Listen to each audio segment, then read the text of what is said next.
foggy night. On Christmas Eve. When will it lift? When will it leave? Christmas is all about tasty treats, and today we are going to make some.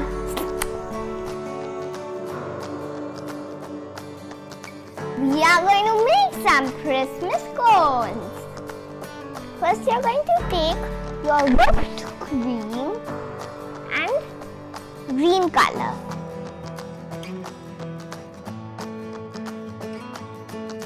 That's pretty green.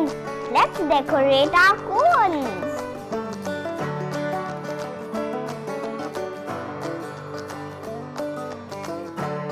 Let's put this in the fridge for 10 minutes.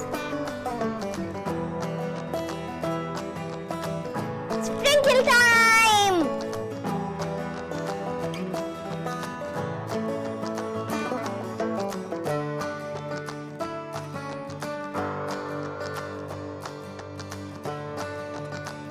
Yummy in my tummy!